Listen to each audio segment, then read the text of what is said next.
নমস্কার শ্রোতা বন্ধুরা, তোমরা আছো হানাবাড়ি অফিসিয়াল ইউটিউব চ্যানেলে, আর আমি ঋদ্ধি আছি তোমাদের সঙ্গে। তো কেমন আছো বন্ধুরা? আশা করি সবাই ভালো আছো, সবাইকে ভালো রেখেছো। বিভিন্ন স্বাদের ভৌতিক গল্প শুনতে অবশ্যই সাবস্ক্রাইব করুন তোমার আমার গল্প বাড়ি হানাবাড়ি। আজকের গল্প সুকান্ত দাসের কলমে একটি ভয়ঙ্কর ভৌতিক গল্প, যার নাম অশুভ পুঁথির গ্রাস। আজকের গল্প পাঠে সৌভিক। চলো আর দেরি না করে গল্পটা শুনে নেওয়া যাক। গল্পটি শেষ পর্যন্ত শোনার অনুরোধ রইল।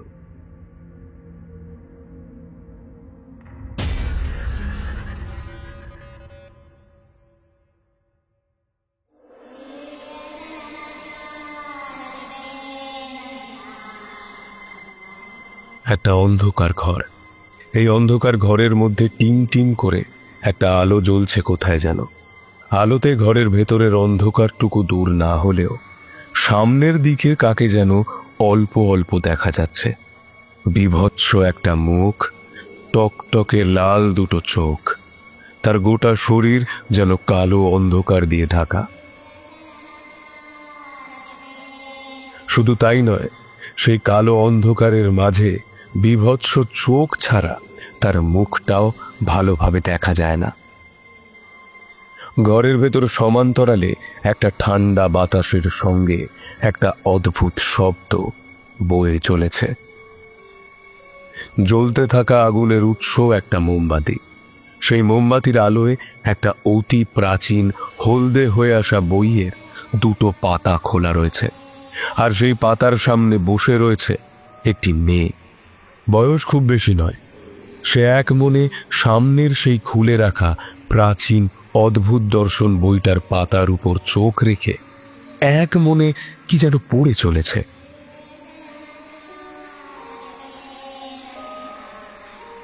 তার মুখের দিকে তাকালে বোঝা যায় তার যেন হুঁশ নেই। এক মোহাচ্ছন্ন ঘরের মধ্যে এসে নিজের কাজ করে চলেছে কেবল। আর যতই তার মুখ থেকে বেরিয়ে আসছে সেই অদ্ভুত ভাষার উচ্চারণ, ততই ঘরের ভেতরের অন্ধকার যেন বাড়ছে। ঘরের ভেতরের ঠান্ডা শীতলতা একসময় বাড়তে বাড়তে গিয়ে পৌঁছালো চরম মুহূর্তে। সামনে এসে দাঁড়ানো সেই বৃহৎ ছায়ামূর্তি এবার আস্তে আস্তে এগিয়ে এলো মেয়েটির দিকে আর বলল, আমি তোর আহ্বানে এখানে এসেছি। তুই কি চাস? কি চাস তুই আমায় বল। আমার মায়ের যে বড় কষ্ট, আমার মায়ের এই কষ্ট তুমি ঠিক করে দাও। আমি হলাম শয়তান, এই দুনিয়ার সব থেকে শক্তিশালী। তুই আমায় আহ্বান করে আমায় এই তুচ্ছ কাজের জন্য বলছিস? মেয়েটি মুখ তুলে তাকালো সেই বীভৎস দর্শন শয়তানের দিকে। তার চোখের ওপর যেন একটা স্বচ্ছ পর্দা নেমে এসেছে। একভাবে শয়তানকে আহ্বান করতে করতে সে যাকে ডেকে এনেছে সে আসলে শয়তান নয়, সে হলো শয়তানের রূপধারী কোনো এক নিম্ন স্তরের প্রাণী, যার অনেক ক্ষমতা।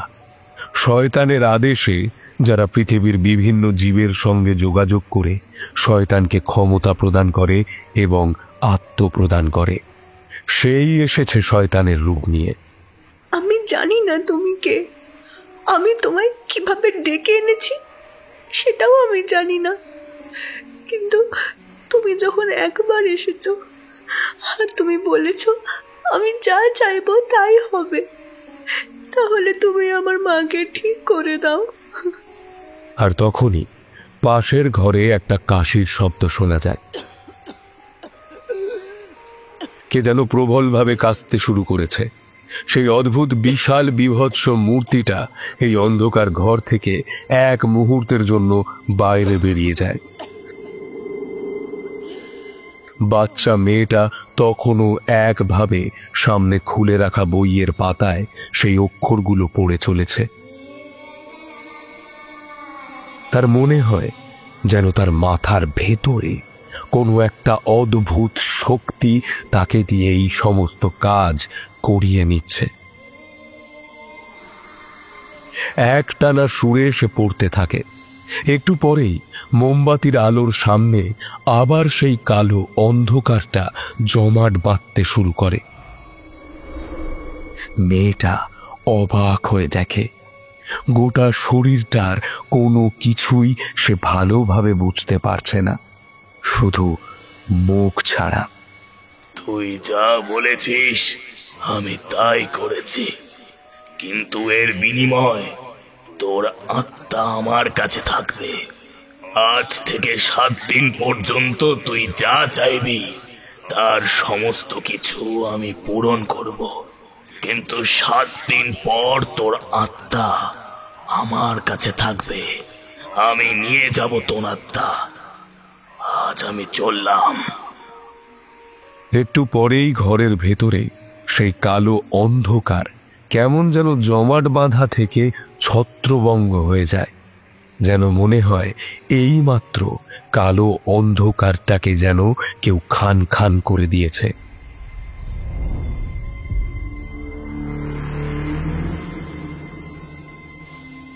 মেয়েটা মোহাচ্ছন্নের মতো বসে থাকে বেশ কিছুক্ষণ, তারপর বইয়ের পাতাটা বন্ধ করে দেয়।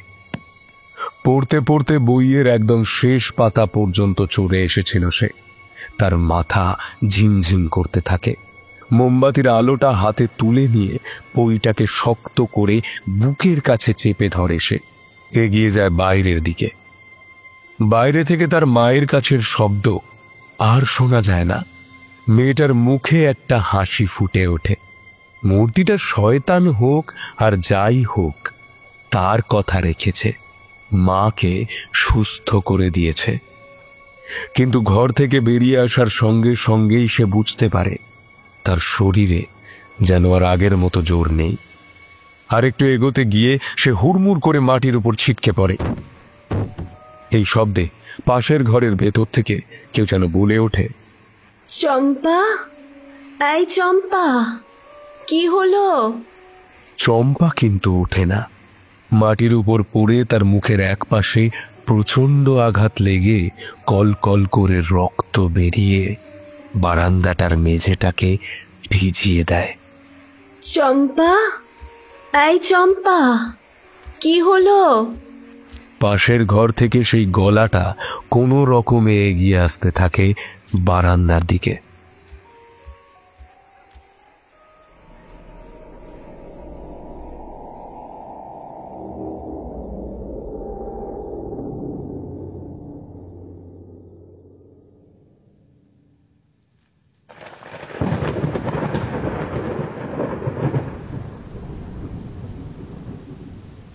অম্বিকাচরণ জানালার দিকে তাকিয়েছিল।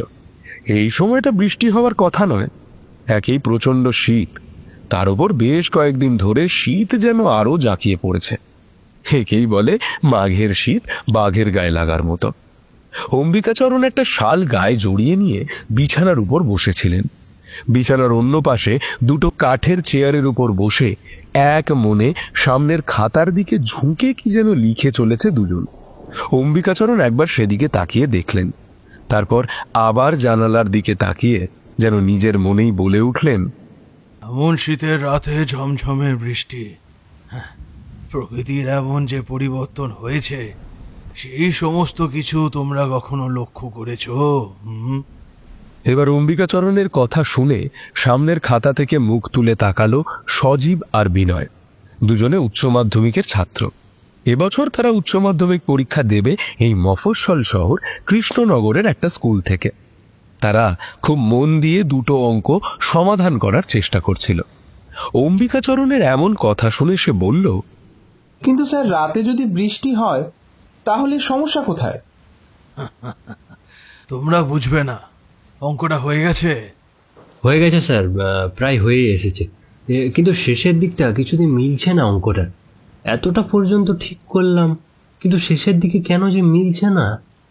অম্বিকাচরণ সজীবের খাতাটা নিজের দিকে টেনে নিলেন, তারপর অঙ্কের শেষের দিকটা খুব সহজেই মিলিয়ে দিয়ে বললেন, তোমরা মাঝে মাঝে বড় অধৈর্য হয়ে পড়ো। অঙ্ক মিলছে না কেন সেদিকে মন না দিয়ে ঠিক কোথায় তোমার ভুল হয়েছে সেটাই মন দিলে অঙ্কটা কিন্তু আরো সহজেই মিলে যেত। সজীব খাতাটা টেনে নিয়ে দেখতে দেখতে বুঝতে পারে আসলে অম্বিকাচরণ ঠিক কথাই বলেছেন। বিনয়ের অঙ্ক হয়ে গেছে। সজীবের চেয়ে বিনয় একটু বেশি ভালো স্টুডেন্ট। তার মাথাটা পরিষ্কার, চট করে একটা ব্যাপার মাথায় ঢুকে গেলে সেটা মাথা থেকে বেরোয় না, তবে মাঝে মাঝে একটু দেরি হয়। তাছাড়া সজীবের মন সব সময় এদিকে ওদিকে থাকে। বাইরে বৃষ্টিটার দিকে তাকিয়ে অম্বিকাচরণ এগিয়ে গিয়ে জানালার পাল্লাটা বন্ধ করে দিলেন। আর ঠিক তখনই বাইরের চতুর্দিক কাঁপিয়ে একটা বাজ পড়ল। অঙ্ক হয়ে গিয়েছিল, পড়াশোনাও শেষ, কিন্তু এমন বৃষ্টির মধ্যে তো আর বাড়িতে ফেরা যায় না। তাই ব্যাগপত্র গুছিয়ে নিয়ে বিনয় আর সজীব চেয়ারেই বসেছিল চুপ করে, নিজেদের মধ্যে গুটি কয়েক কথা বলছিল। তবে অম্বিকাচরণের মন সেই দিকে ছিল না। অম্বিকাচরণ বাইরে বৃষ্টি আর সেই বাজ পড়ার শব্দটার কথাই যেন বারবার ভেবে চলেছিলেন। স্যার, আজ একটা গল্প বলবেন? বিনয়ের কথা শুনে সজীবও চেপে ধরল। হ্যাঁ স্যার, আজ একটা গল্প বলুন। অনেকদিন আপনি গল্প বলেননি। তাছাড়া আজও আমাদের পড়াও হয়ে গেছে। এমন বৃষ্টির মধ্যে বাড়িতে যেতেও পারবো না। কি বলতে, তোমাদের পড়াতে পড়াতেই আজ অনেক বছর আগের একটা কথা মনে পড়ে গিয়েছিল। বাবার কথা মনে পড়ে গিয়েছিল। তোমাদের তো আমার বাবার কথা আগেই বলেছিলাম। হ্যাঁ স্যার, বলেছিলেন। আপনার বাবার নাম যতদূর মনে পড়ছিল নৃসিংহচরণ মহারাজ। আচ্ছা স্যার, আপনার বাবার নামের সঙ্গে মহারাজ মানে এই পদবিটা কেন স্যার? সে অনেক কথা। আমার ঠাকুরদা ছিলেন পুরোহিত। শুধু আমার ঠাকুরদা নয়, আমার বাবাও ছিলেন পুরোহিত। আমাদের আসল পদবি ছিল ভট্টাচার্য। আমাদের ঠাকুরদারা যে গ্রামে থাকতেন, সেই গ্রামের জমিদার একটি বিশেষ কারণে আমার ঠাকুরদাকে এই পদবি দিয়েছিল। একটা গোপন বিপদ থেকে আমার ঠাকুরদা জমিদার মশাই এবং তার গোটা পরিবারকে রক্ষা করেছিল, আর তার কারণেই এই পদবি। তারপর থেকে যে কারণেই হোক না কেন, নামের সঙ্গে সঙ্গে মহারাজ পদবিটাই আমরা ব্যবহার করে থাকি। আপনি বলেছেন আপনার ঠাকুরদার এবং আপনার বাবার বেশ কিছু ক্ষমতা ছিল। শুধুমাত্র পুরোহিত ছিলেন না, তারা অনেক কিছু জানতেন। আপনিও তো অনেক কিছু জানেন। আমাদের তেমন কথা আপনি এর আগেও বলেছেন। তেমনই কোনো একটা কথা আজ বলুন না। অম্বিকাচরণ একভাবে জানালার পাল্লাটার দিকে তাকিয়ে রইলেন। ঘরটা বেশি বড় নয়। সম্প্রতি ঘরের ছাদটা নতুন করে পাকা করা হয়েছে। ঘরটা অনেকটাই পুরনো। এই কৃষ্ণনগরে অম্বিকাচরণ স্কুলের মাস্টার হয়ে এসেছেন আজ অনেক দিন হয়ে গেল। অনেক দিন পর অতীতের একটা কথা তার মনে পড়ে গিয়েছিল। সেই কথাটাই ওদের বলতে চেয়েছিলেন। ওদের উৎসাহ দেখে তিনি বেশ খুশি হলেন। মনে মনে একবার হেসে বিছানার একপাশে রাখা মাটির ছোট ঘট থেকে জল পান করলেন। তারপর তিনি বলতে শুরু করলেন। আমার বয়স কম, ওই মনে করো 26 কি 27 বছরের মতো।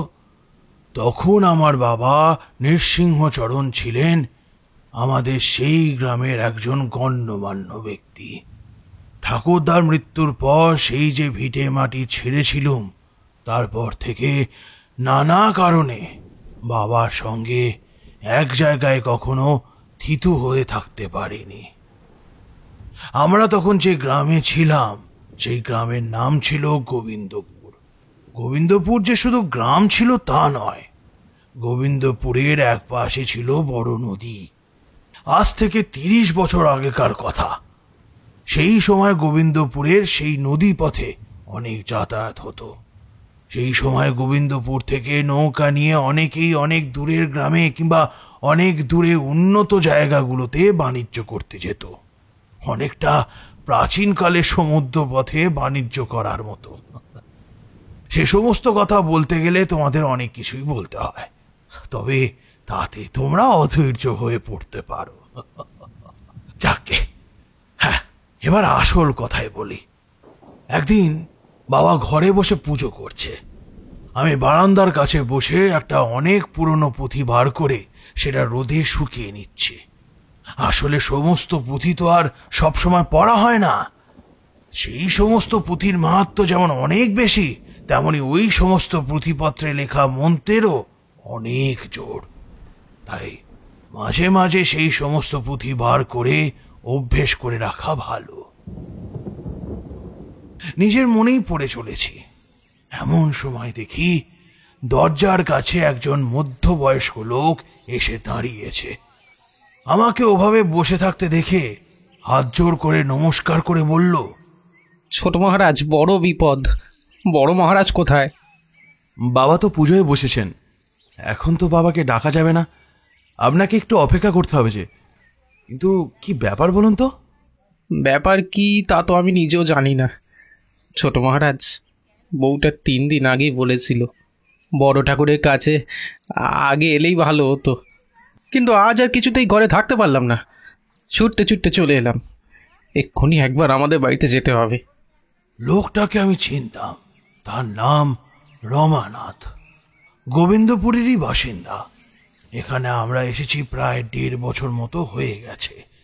এখান থেকে যে এক্ষুনি বাস তুলে ফেলার মতো অবস্থা হয়েছে সে কথা বাবার মুখে শুনিনি।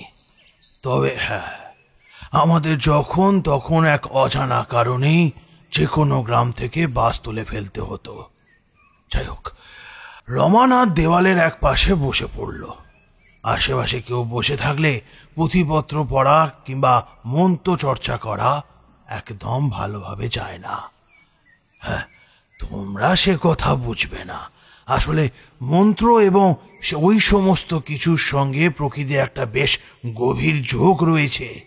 তাই আশেপাশে কোনো মানুষ থাকলে মানসিক সংযমে ব্যাঘাত ঘটে, আর তাদের লাভের লাভ কিছুই হয় না। আমি সেই কারণে পুঁথিটা ঝেড়ে বন্ধ করে লাল সুতোতে বেঁধে তুলে রেখে আসলাম। তারপর বসলাম রমানাথের পাশে। রমানাথের 2 চোখে যেন ভয় জড়িয়ে আছে। তার কপালে বিন্দু বিন্দু ঘাম দেখা যাচ্ছে। দৌড়ে আসার জন্য সে রীতিমতো হাঁপাচ্ছেও। দাবার উপর বসে 2 হাত রেখে সে জোরে জোরে নিঃশ্বাস নিচ্ছে আর বলছে, আমার মেয়েটাকে বাঁচাতে হবে মহারাজ, আমার মেয়েটাকে বাঁচাতে হবে। ততক্ষণে বাবার পুজো শেষ হয়েছে। বাবা ধীরে ধীরে দাওয়ায় এসে দাঁড়ালো। সব সময় বাবার পরনে থাকতো সাদা ধুতি, আর ওপরে থাকতো সাদা রঙের পাতলা ফতুয়া। তার সঙ্গে বাবা যদি কোথাও বাইরে বের হতো তাহলে থাকতো একটা নামাবলী। বাবা বাইরে বেরোতেই রমানাথ সোজা গিয়ে তার পায়ে লুটিয়ে পড়ল আর কাঁদতে কাঁদতে বলল, বড় মহারাজ, বড় মহারাজ, শিগগিরই চলুন, শিগগিরই চলুন। আমার মেয়েটা কেমন করছে মহারাজ, আমার মেয়েটা কেমন করছে। রমানাথের কথা শুনে বাবা চমকে উঠল। সে কি রে, তোর মেয়ের আবার কি হলো? এই রমানাথ, চল তো দেখি। এই অম্বিকা, তুই বাড়িতেই থাক, আমি এক্ষুনি যাবো আর চলে আসবো। বাবা, আমিও যাই না তোমার সঙ্গে, দেখি না ওদের বাড়িতে কি হয়েছে। না, তোর এখন আসার কোনো প্রয়োজন নেই। তাছাড়া এইমাত্র আমি পুজো শেষ করেছি, বাড়িতেও বেশ কিছু কাজ রয়েছে। তো তুই বাড়িতেই থাক, আমি যাবো আর আসবো, বেশিক্ষণ লাগবে না। বাবা চলে গেলেন, আমি বাড়িতেই রয়ে গেলাম। সত্যি বলতে কাজ অনেকটাই ছিল। বেশ কিছু পুঁথি নামানো হয়েছিল, সেগুলো রোদে দিয়ে তারপর তুলে রাখার কাজ ছিল। এই সমস্ত করতে করতেই প্রায় ঘন্টাখানেক কেটে গেল। বাবা যখন ফিরে এলেন দেখলাম বাবার মুখ যেন কেমন গম্ভীর হয়ে গেছে। আমি বললাম, কি হলো বাবা, রমানাথের বাড়িতে গিয়ে কি দেখলে? বাবা কেমন একটা অদ্ভুত মুখে আমার দিকে তাকালো। বাবার গায়ের রং ছিল টকটকে ফর্সা। বাবার গায়ের রং সামান্য পেয়েছিলাম আমি। তারপর এখানে ওখানে ঘুরতে ঘুরতে সেই রং কখন যে বদলে গিয়েছে তা জানি না। যাকে, বাবা দাবার কাছে এসে বেশ কিছুক্ষণ স্থির হয়ে বসে রইলেন। তারপর বললেন এক অদ্ভুত কথা। বাবা রমানাথের সঙ্গে যখন গিয়ে বাড়িতে ঢুকতে যাবেন, এমন সময় বাবার মনে হলো রমানাথের বাড়িতে কিছু একটা হয়েছে। রমানাথের বাড়ির চৌহদ্দির বাইরে দাঁড়িয়ে বাবা এক দৃষ্টিতে তাকিয়ে রইলেন। তার বাড়ির ভেতরের দিকে চারপাশে একসময় বাঁশের বেড়া দিয়ে ঘেরা ছিল, এখন তা সামান্য পুরনো হয়েছে। তোমাদের তো আগেই বলেছিলাম, গ্রামে বেশ কিছু লোক বড় বড় নৌকা করে গোবিন্দপুর থেকে জলপথে দূরে বড় বড় গ্রামগুলোতে বিভিন্ন কাজে যেত। প্রায় মাস 2 কিংবা মাস 3-4 পর তারা সেখান থেকে ফিরে আসতো। রমানো তো ছিল তাদেরই দলের। বাড়ি বেড়ার অবস্থা কিংবা বাড়ির চারপাশের জঙ্গলের ঝোপঝাড় তখনও সেভাবে পরিষ্কার করে হয়ে ওঠেনি। রমানাথ বাড়ির ভেতরে ঢুকে পড়লেও বাবা কিন্তু বাড়ির বাইরে চুপ করে দাঁড়িয়ে রইলেন আর বললেন, এই রমানাথ, তোর বাড়িতে একটা অদ্ভুত গন্ধ পাচ্ছি। তোর বাড়ির বাতাসটা কেমন যেন ভারী হয়ে রয়েছে। তখন দিনের বেলা, চারপাশের রোদের আলোয় সব কিছু স্পষ্টভাবে দেখা যায়। রমানাথের বাড়ির আশেপাশের বাড়িগুলো বেশ অনেকটাই দূরে। তার বাড়ির পিছনের দিকে টানা বিস্তীর্ণ ধানের জমি দেখা যায়। বাড়ির বাইরে একটা অনেক পুরনো অশ্বত্থ গাছ রয়েছে। একটা ঠান্ডা হাওয়া সেই গাছের দিক থেকে বাবার গায়ে এসে যেন স্পর্শ করতে লাগলো বারবার। রমানাথ আগের মতোই কাঁপা কাঁপা গলায় বলতে লাগলো, ভেতরে আসুন মহারাজ, ভেতরে আসুন। আপনি ভেতরে না এলে যে মনের সাহস পাই না। ওই দেখুন, ওই দেখুন, মেয়েটা আগের মতোই কাঁদছে। রমানাথের কথা শেষ হওয়ার আগেই ঘরের ভেতর থেকে রমানাথের মেয়ের কান্নার শব্দ শোনা গেল। আর ঠিক তখনই রমানাথের বউ মেয়েটিকে 2 হাতে কোলে করে নিয়ে বারান্দার কাছে এসে দাঁড়ালো। বলল, কিছুতে সামলে রাখতে পারছি না, কেমন করছে মেয়েটা আমার। বাবার বাইরে দাঁড়ালেন না। একটা অদ্ভুত বাধা অনুভব করতে পারলেও সেই বাধা সরিয়ে ভেতরে ঢুকে গেলেন। ওই যেটুকুনি মুহূর্ত বাবা বাইরে দাঁড়িয়েছিলেন, ঠিক সেইটুকুনি মুহূর্তের মধ্যে একটা বিশেষ কাজ তিনি করেছিলেন। বাড়ি ভেতরের দেওয়ালের কাছে ততক্ষণে রমানাথের বউ মেয়েটাকে সরিয়ে দিয়েছে। বাবা অবাক হয়ে তাকিয়ে দেখলেন মেয়েটা অদ্ভুতভাবে নিজের শরীরটাকে মোচড়াতে শুরু করেছে। তার পরনের জামা কাপড় যেন এলোমেলো হয়ে আসছে। তার চোখ দুটো উল্টে গেছে, মুখ থেকে গ্যাসলা বেরিয়ে আসছে। ঠিক সাপ যেমন নিজের শরীরটা ধুলোর ওপর মোচড়াচ্ছে, ঠিক তেমন ভাবে রমানাথের মেয়েটা বারান্দার কাছে নিজের শরীরটা মোচড়াতে লাগলো। আর তার সঙ্গে তার মুখ থেকে বেরিয়ে আসতে লাগলো একটা অদ্ভুত শব্দ। বাবা স্থির চোখে বেশ কিছুক্ষণ তাকিয়ে রইলেন মেয়েটার দিকে। তারপর বললেন, এ কি, মেয়ের অবস্থা তো ভালো নয়। এতক্ষণ আমায় ডাকিসটি কেন? অনেকটা দেরি হয়ে গেছে, অনেকটা দেরি হয়ে গেছে। বাবার চমকে ওঠা গলা শুনে রমানাথ আর তার বউ কেমন যেন ভয় পেয়ে গেলেন। মেয়েটা মোচড়াতে মোচড়াতে একরকম বারান্দা পেরিয়ে উঠোনের দিকে গিয়ে পড়ল।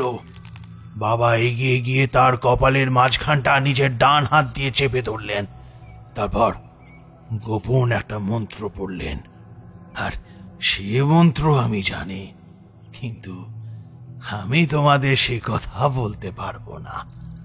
গোপন মন্ত্রটা উচ্চারণ করে কপালের মাঝখানে হাতের পাঞ্জা স্থির করে বসে রইলেন কিছুক্ষণ।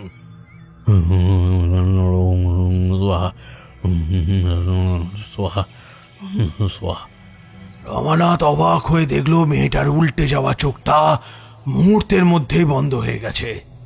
তার গোটা শরীর মোচড়ানো বন্ধ হয়েছে বটে, কিন্তু তার 2 হাত আর পা এমন ভাবে মাটির ওপর ছটপট করছে যে মনে হলো একটা বলির পাঁঠাকে হাঁড়ি কাঠে ঢুকিয়ে তার মাথা বন্ধ করে দেওয়া হয়েছে। সে বুঝতে পেরেছে এক্ষুনি তার বলি হবে। রমানাথের মেয়ের মুখ থেকে বেরিয়ে আসা সেই গোয়ানি শব্দটা যেন আস্তে আস্তে বন্ধ হয়ে যেতে লাগলো। আর তার বদলে তার মুখ থেকে বেরিয়ে আসলো একটা অদ্ভুত শব্দ। আমার মেয়েটার কি হলো? বলছি, বাড়িতে লাল সুতো আছে? লাল পাড় কিংবা লাল সুতো না হলেও একান্ত লাল কাপড় হলেও চলবে, আছে? সঙ্গে সঙ্গে রমানাথের বউ ছুটে গিয়ে একটা লাল সুতো নিয়ে এলো। সেই সুতোটা গলায় পরিয়ে দিতেই মেয়েটা শান্ত হয়ে গেল। তার আগে অবশ্য সেই লাল সুতোটা বাবা শুদ্ধ করে নিয়েছিলেন। তার মুখ থেকে বেরোনো গ্যাজলা তখন থেমেছে। শরীরটা অবশ্য মাঝে মাঝে থরথর করে কেঁপে উঠছে। রমানাথ এসব দেখে তার মেয়ের কাছে আস্তে আস্তে এগিয়ে যাচ্ছিল। বাবা তখন হাত তুলে তাকে থামিয়ে দিলেন। বাতাসে কি একটা শোকার চেষ্টা করলেন, বোঝবার চেষ্টা করলেন বাতাসের গন্ধটা।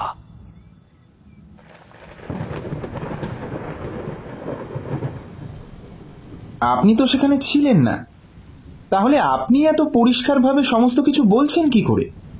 সমস্ত কিছু বোঝার জন্য সেখানে সশরীরে থাকার প্রয়োজন হয় না বিনয়। অনেক কিছু এমনই বোঝা যায়। তাছাড়া বাবা আমাদের সমস্ত কিছু খুলে বলেছিলেন। পরে বুঝতে পেরেছিলাম তার পিছনে একটা বিশেষ কারণ ছিল। বাতাসে বেশ কিছুক্ষণ সেই শক্তিকে অনুভব করার চেষ্টা করলেন বাবা। তিনি বুঝতে পেরেছিলেন কোনো একটা অদ্ভুত শক্তি মেয়েটার শরীরে প্রবেশ করেছিল এবং সেই এই সমস্ত কিছুই করেছিল। কিছুক্ষণ পর মেয়েটার শরীর যখন পুরো শান্ত হয়ে এলো, তখন তাকে নিয়ে রমানাথের বউ ঘরে চলে গেল। তারপর বাবা বাড়ির চারপাশটা ঘুরে ঘুরে দেখলেন। রমানাথের কাছে 4টে লোহার পেরেক চাইলেন।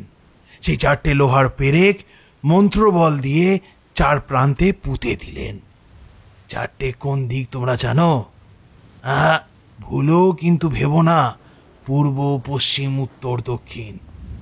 এই 4টে দিক হলো ঈশান, বায়ু, অগ্নি আর নৈরথ। এই 4 কোণে সেই মন্ত্রপুত পেরেক পুঁতে দিয়ে রমানাথের বউকে বেশ কিছু কথা বলে বাড়ি ফিরে চলে এলেন। কিন্তু রমানাথের মেয়ে, তার আসলে কি হয়েছিল? আগেই বলেছি, তখন আমার বয়স একটু কম, তাই কৌতূহল ছিল বেশি। বাবার সেই চোখ মুখের অবস্থা দেখে এবং বাবার মুখে কথাগুলো শুনে আমার কিন্তু বেশ কৌতূহল হলো। তাই বাবা যখন রান্নার কাজ করছিল, সেই ফাঁকে আমি গিয়ে পৌঁছালাম রমানাথের বাড়িতে। দেখি রমানাথ দাওয়ার কাছে বসে আছে। আমি তো বাড়িতে থাকি না, তো মেয়েটাকে একটু ভালোভাবে সামলে রাখতে পারিস না? কোথা থেকে কি হাওয়া বাতাস লেগেছে। এখন আর কিছু না থাকলেও আমার তো এখনো ভয় কাটেনি। আমি কি করেছি? মেয়েটা অন্ধকার নামলে তো আর কোথাও যায় না। এই 3 দিন ধরে যে এমন কি করে হচ্ছে আমি কিছুই বুঝতে পারছি না। ব্যাপারটা কি বলো তো? বাবা আমায় পাঠালেন তোমার মেয়ের সমস্ত ব্যাপারটা ভালো করে শোনার জন্য। একটা বিশেষ কাজে বাবা বেশিক্ষণ থাকতে পারলেন না, তাই আমাকে আবার পাঠালেন। তুমি কিন্তু ব্যাপারটা সব খুলে বলবে। ভেবেছিলাম রমানাথ হয়তো আমার মিথ্যেটা ধরে ফেলতে পারে, কিন্তু বিপদে পড়া মানুষ অন্যদিকে মন কিংবা সময় কোনোটাই দেওয়ার জন্য তৈরি থাকে না। রমানাথ আমায় পেয়ে যেন আকাশের চাঁদ পেল। দাওয়ায় আমায় বসিয়ে বলল, আমি তো কিছুই জানি না ছোট মহারাজ। এই কাল রাতের বেলা একটা অদ্ভুত ব্যাপার দেখলাম। রাতের বেলা আমি ওই পাশের ঘরে ঘুমাই, তো এই ঘরে আমার মেয়েটা আর আমার বউ ঘুমায়। রাতের বেলা আমার ঘুম ভেঙে গেছিল। ঘুম ভাঙতেই মনে হলো কোথায় যেন কে কথা বলছে। কথাটা মনে হতেই আমি সঙ্গে সঙ্গে বিছানা ছেড়ে উঠলাম।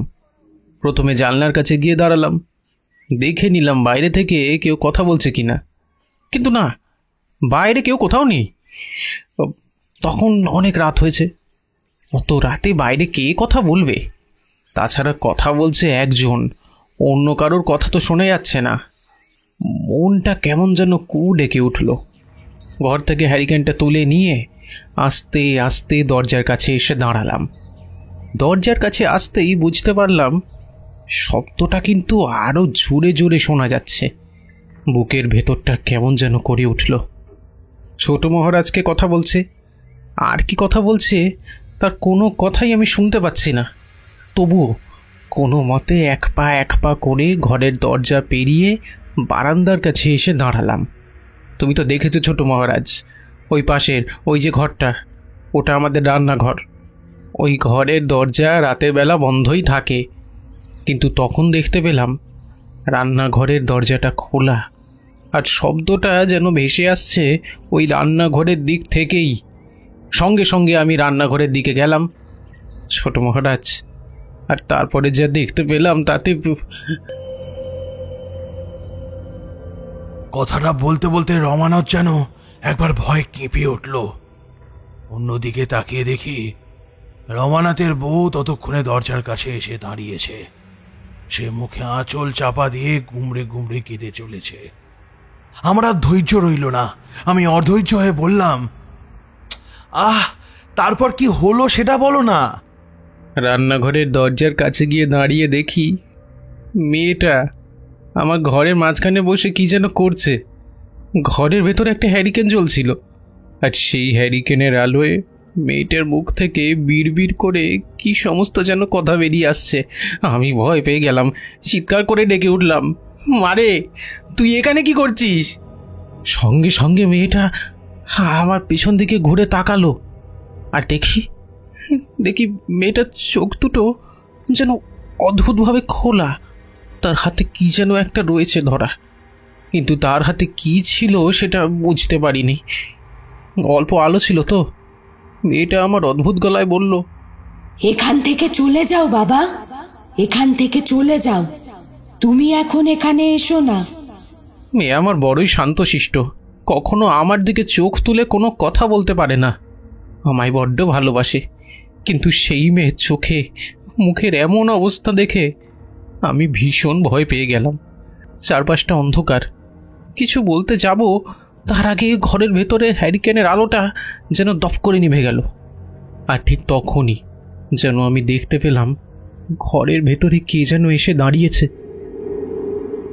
একটা অদ্ভুত পচা গন্ধ গোটা ঘরের মধ্যে ছড়িয়ে পড়ল। আর তারপরেই মেয়েটা আমার একদম চুপ করে গেল। আমি কতবার ডাকলাম, কিন্তু আমার মেয়ে আমার কোনো কথারই কোনো উত্তর দিল না। অন্ধকারের ভেতরে ঘরের ভেতরে ঢুকে বললাম, আর ঠিক তখনই যেন মনে হলো আমার গা ঘেঁষে ঘরের ভেতর থেকে কেউ যেন বাইরে বেরিয়ে গেল। আমিও দেখেছি ছোট মহারাজ, ওই দিন আমি তো আরো ভয়ঙ্কর ব্যাপার দেখেছি মহারাজ। আমার কথা প্রথমে উনি কিছুতেই বিশ্বাস করছিলেন না, কিন্তু আজ সকালে জোর করে আমি বড় মহারাজের কাছে পাঠিয়ে দিলাম। রমানাথের বউ এতক্ষণে ঘরের দরজার কাছেই ছিল। এবার ঘরের ভেতরের দিকে একবার এগিয়ে গিয়ে কি যেন দেখে নিয়ে সে আমার কাছে এসে দাঁড়ালো আর বলল, প্রথম দিন আমি দেখেছিলাম, সেদিন সন্ধ্যের পরেই মেয়েটা বাইরে কোথাও যেন চলে গিয়েছিল। উনি তো সেদিনও ফিরে আসেননি। তারপর দিন উনি বাড়িতে ফিরে এলেন ব্যবসার কাজ শেষ করে। সন্ধেবেলা মেয়েটাকে ঘরে দেখতে না পেয়ে আমি ঘরের বাইরে রাস্তার কাছে বাড়ির পেছনে সব জায়গায় খুঁজলাম, কিন্তু একটু পরেই মেয়েটা আমার ঘরে ফিরে এলো। জিজ্ঞাসা করতে তেমন কিছুই বলল না আমাকে। তারপর রাতের বেলা খাবার জন্য মেয়েটাকে খুঁজতে গিয়ে দেখি আবার মেয়েটা আমার নেই। কোথায় গেল খুঁজতে খুঁজতে বাড়ির পেছনের দিকে যেন কার কথা শুনতে পেলাম। দেখি মেয়েটা আমার বাড়ির পেছনের দিকে চলে গেছে। অথচ বিশ্বাস করুন ছোট মহারাজ, রাতের বেলা আমার মেয়ে কখনো বাড়ির পেছনের দিকে যায় না। ওইটুকু মেয়ে বাড়ির পেছনে গিয়ে কি করবে? তার মানে ও একা একা বাড়ির পিছনে যায়নি, ওকে কেউ ওখানে ডেকে নিয়ে গেছিল। হ্যাঁ, আমারও তো সেটাই মনে হয়, কেউ ওকে ওখানে ডেকে নিয়ে গেছিল।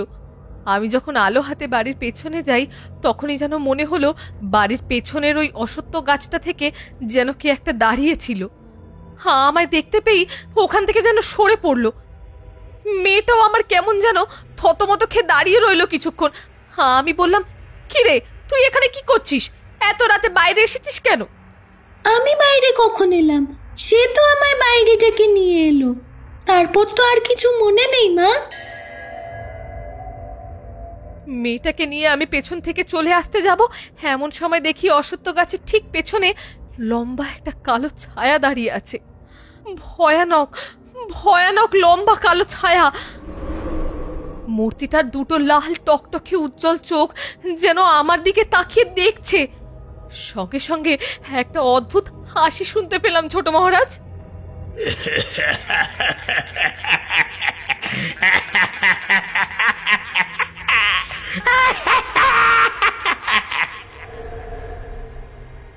আমার বুকের ভেতরটা যেন সঙ্গে সঙ্গে ভয়ে কাঠের মতো হয়ে গেছে। মেয়েটাকে জড়িয়ে ধরে কোনো মতে ছুটে ঘরের ভেতরে এসে ঢুকলাম। সেদিন সেদিন অনেক রাত পর্যন্ত বাড়ির আশেপাশে কে যেন ঘুরে বেড়াচ্ছিল, আর মাঝে মাঝে কে যেন বলছিল, ওকে আমি নিয়ে যাব, ওকে আমি নিয়ে যাবই। তুই আটকাতে পারবি না, পারবি না তুই আটকাতে। প্রথমে কিন্তু বউয়ের কথা আমি বিশ্বাস করিনি। মেয়ে মানুষেরা এমনিতেই অন্ধকারে এটা সেটা দেখে ভয় পায়। তাছাড়া একা একা বাড়িতে থাকে তো, কোথায় গাছের ছায়া দেখে কি ভেবেছে, তাই প্রথমে আমি কিছুই ভাবিনি। কিন্তু আমি নিজে যখন দেখলাম তখন আমি নিজেও ভয় পেয়ে গেলাম। আমি যখন সেদিন ওই রান্নাঘরের অন্ধকারের মধ্যে দুটো লাল চোখ জ্বলতে দেখেছিলাম। কিন্তু তোমার মেয়ে কিছু বলেছে? মানে তাকে কে ডেকে নিয়ে গেছিল, কিংবা সেদিন রান্নাঘরে সে যখন ছিল তখন তার সঙ্গে কে ছিল? হ্যাঁ, ওর কিছুই মনে থাকে না, কিন্তু রাত হলেই কে যেন ওকে ডাকে। বিশেষ করে যখন আমরা ঘুমিয়ে পড়ি ঠিক সেই সময় ওকে কেউ যেন ডাকতে ডাকতে বাইরে নিয়ে যাওয়ার চেষ্টা করে। কাল রাতে না, কাল রাতে না, পরশু দিন রাতেই তো হঠাৎ করে পাশের ঘরে চেঁচামেচি শুনে ঘুম ভেঙে গেল আমার। ছুটে এসে দেখি মেয়েটা আমার চোখ বন্ধ করে বসে আছে, বাইরে বেরিয়ে আসার জন্য চিৎকার করছে আর বলছে, ছেড়ে দাও, তোমরা আমায় ছেড়ে দাও, আমার মামি নিয়ে যেতে এসেছে, ও নিয়ে যাবে, তোমরা ছেড়ে দাও, ছেড়ে দাও আমাকে, বলছি ছেড়ে দাও। আমি যা বুঝতে পারলাম রমানাথ, তোমার মেয়েকে ঘিরে একটা বেশ ব্যাপার রয়েছে।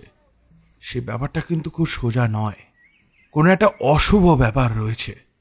আমি বাড়িতে ঢোকার সময় একটু আভাস পেয়েছিলাম, ঠিক বাবা যেমন আমায় বলেছিলেন।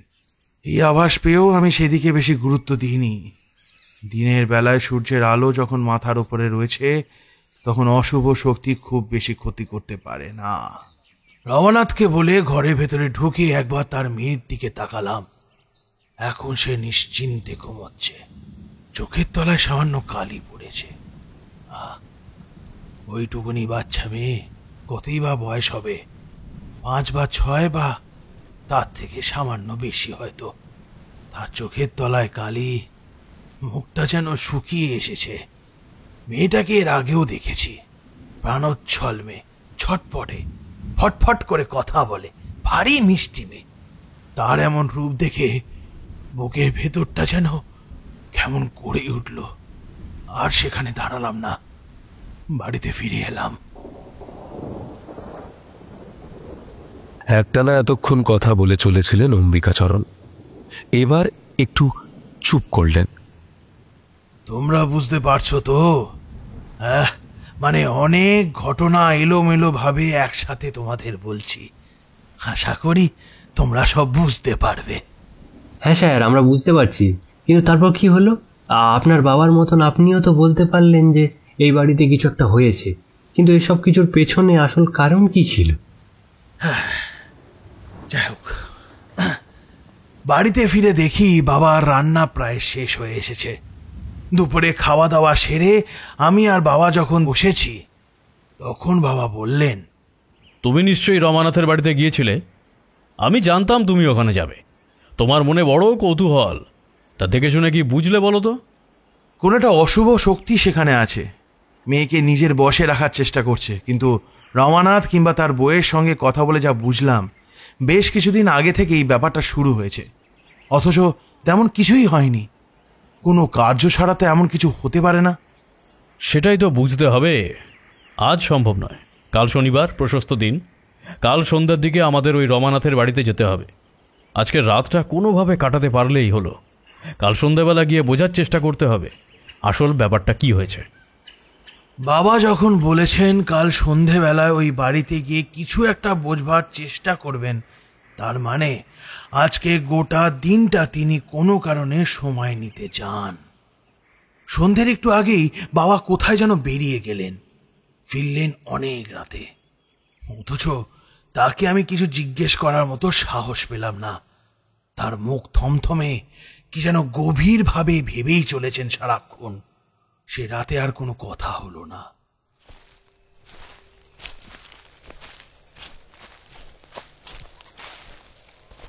পরের দিন সন্ধ্যার একটু আগে আগেই আমি আর বাবা মিলে চললাম রমানাথের বাড়িতে। যাওয়ার সময় বাবা অনেকক্ষণ ধরে কাঠের তাকে রাখা লাল ঝাড়ুতে বাঁধা একটা পুঁথি মন দিয়ে দেখলেন। তারপরে যাওয়ার সময় সঙ্গে নিলেন একটা ছোট্ট লাল রঙের বাক্স। বাক্সটার মধ্যে যে কি আছে তা আমি জানি না, কারণ ওই রকম ছোট ছোট বেশ কয়েকটা বাক্স ওই কাঠের আলমারিতে তুলে রাখা আছে। এই বাক্সটা বাবার কাছে রাখা ছোট একটা কাপড়ের থলেতে ভরে নিলেন। তার সঙ্গেও ছোটখাটো দু একটা জিনিসও নিল, যেমন রুদ্রাক্ষের মালা, একটা লাল সিঁদুর দিয়ে লেখা কালচে পাথর, আরও কি যেন। এইসব কিছু আমি এর আগেও দেখেছি। বিশেষ বিশেষ কাজের সময় কিংবা বিশেষ প্রয়োজনে এই সমস্ত কিছু প্রয়োজন হয়। ততদিনে বাবার কাছে শিখে এবং পুঁথিপত্র পড়ে বেশ কিছু ক্রিয়া এবং বেশ কিছু প্রক্রিয়াও আমি জানতে পেরেছি। বাবার সঙ্গে গিয়ে পৌঁছালাম রমানাথের বাড়িতে। বাবা আগে থেকেই সমস্ত কিছু বলে রেখেছিলেন। যেই রান্নাঘরে রমানাথের মেয়েকে প্রায় দুবার রাত্রির বেলায় দেখা গিয়েছিল, সেই রান্নাঘরেই বাবা ঢুকলেন। আমি রইলাম বাইরে। বাড়িতে ঢুকে বাবা সবার গাত্রবন্ধন করলেন। আমি আমার গাত্রবন্ধন নিজেই করে নিলাম। তারপর বাবা এক এক করে রমানাথ এবং রমানাথের বউ আর রমানাথের মেয়ে তিনজনকেই সেই ঘরে নিয়ে গেলেন এবং দরজা বন্ধ করে বেশ কিছুক্ষণ ঘরের ভেতরে কি যেন করলেন। যখন দরজা খুললেন, দেখতে পেলাম ঘরের ভেতর মেঝের ওপর সাদা গুড়ি গুড়ি দিয়ে একটা ছক আঁকা। সেই ছক আমি বেশ ভালোভাবেই চিনি। বাবা সবার সঙ্গে বোধহয় আলাদা আলাদাভাবে কথা বলছিলেন। এক সময় রমানাথের দিকে বাবা তাকিয়ে যেন রাগী গলায় বলে উঠলেন, সর্বনাশ! যা করেছিস তো তুই নিজে করেছিস। তোর জন্য নিশ্চয়ই এমন কোনো একটা ব্যাপার হয়েছে, না হলে এভাবে তো সেই অপশক্তিকে জাগানো যায় না। রমানাথ প্রথমে যেন কেমন অবাক হয়ে গেল, তারপর বাবার মুখের দিকে এক দৃষ্টিতে তাকিয়ে রইল। বাবাও রমানাথের মুখের দিকে এক দৃষ্টিতে তাকিয়ে রইলেন। বুঝতে পারলাম বাবা এমন কিছু একটা জানতে পারলেন যেটা রমানাথ কিংবা আমরা এখনো পর্যন্ত জানি না। রমানাথ এগিয়ে গিয়ে বাবার পায়ে লুটিয়ে পড়ল আর বলল, বিশ্বাস করুন বাবা, আমি ইচ্ছে করে কিছুই করিনি, সব কিছু অন্যভাবে হয়েছে। যেভাবেই হোক না কেন, সে ব্যাপারে আমি কিছুতেই বলতে চাই না। তবে নিশ্চয়ই তোর রক্তে অন্য কোথাও কোনো এক জন্ম হয়েছে, আর সেই জন্মের সাথে তোর এই ঘরের মেয়ের কোনো একটা সম্পর্ক স্থাপিত হয়েছে। কতদিন আগে করেছিস এই কাণ্ড? আজ থেকে প্রায় 6 বছর আগে বড় মহারাজ। আচ্ছা, তোর ছেলেটা কোথায় বলতো? সেদিন এলাম, সেদিনকেও দেখতে পেলাম না, আজকে এসেছি, আজকেও পাত্তা পাচ্ছি না। তার কি ব্যাপার? ছেলেটা তার মামার বাড়িতে গেছে, সেখানেই থাকে। আমি তো আর ভালোভাবে বাড়িতে থাকি না, দুজনকে নিয়ে থাকতে বউয়ের বড় কষ্ট হয়, তাই ছেলেটা মামার বাড়িতে থাকে, সেখান থেকে স্কুলে পড়ে। সমস্ত কথা কিন্তু সত্যি করে খুলে বল। তোর কপাল দেখে আর তোর অতীত বিচার করে আমি কিন্তু ব্যাপারটা একটু একটু বুঝতে পেরেছি। এখন তুই নিজের মুখে বললে তোরই ভালো হবে। ততক্ষণে বাইরে অন্ধকার নেমে এসেছে। আমি, রমানাথ, রমানাথের বউ, রমানাথের মেয়ে, এমনকি আমার বাবা পর্যন্ত ওই ঘরে গিয়ে বসলাম। ঘরের দরজা জানলা সব কিছু বন্ধ। এক ফাঁকে বাবা বাইরে বেরিয়ে কি যেন একটা করেই চলে এলেন। বোধহয় গৃহবন্ধন কিংবা ওই জাতীয় কিছু একটা হবে। আজ থেকে 6 বছর আগের কথা। সেবার আমরা ব্যবসার কাজে গোবিন্দপুর ছেড়ে অনেক দূর গিয়েছিলাম। এই নদীপথে দুদিকে অনেক গ্রাম পড়ে, সেখানকার কোনো কোনো গ্রামে গিয়ে আমরা নামি। এখানকার বাজারে ব্যবসাপত্র বোঝার চেষ্টা করি, কোথাও লাভ হয়, কোথাও লোকসান, তারপরে আবার ফিরে আসি। আপনি তো জানেন আমাদের সমস্ত কিছু ব্যবসাপত্র দেখে ওই আমাদের মহাজন গোবিন্দ চক্রবর্তী ওই দেখে, তাই ওসবে আমাদের কোনো চিন্তা থাকে না। তার লোক আমাদের সঙ্গে থাকে, সেই সব কিছু বোঝে, মালপত্র ওঠানো নামানো করা, আর বাজার বুঝে সেই সমস্ত বিক্রিতে সাহায্য করা, এই সব আমাদের কাজ। এবার সুন্দরপুর বলে একটা জায়গা, ওখানে আমরা গিয়েছিলাম। সেখানে গ্রামের ভেতরে এক জায়গায় আমাদের থাকার ব্যবস্থা করা হলো। সেখানে আমাদের ঘরের কাজকর্ম করার জন্য একটি স্ত্রী লোক মাঝে মাঝে আসতো।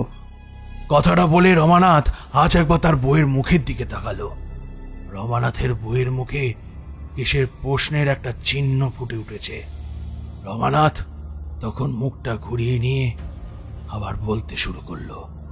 সেবার বাড়ি থেকে প্রায় কয়েক মাসের জন্য বাইরে থাকতে হয়েছিল। আসলে বাড়ি থেকে বাইরে থাকার সময় আমাদের দলের প্রত্যেকেরই ওই সেখানকার গ্রামের কোনো স্ত্রী লোকের সাথে কিছু না কিছু একটা সম্পর্ক গড়ে উঠত।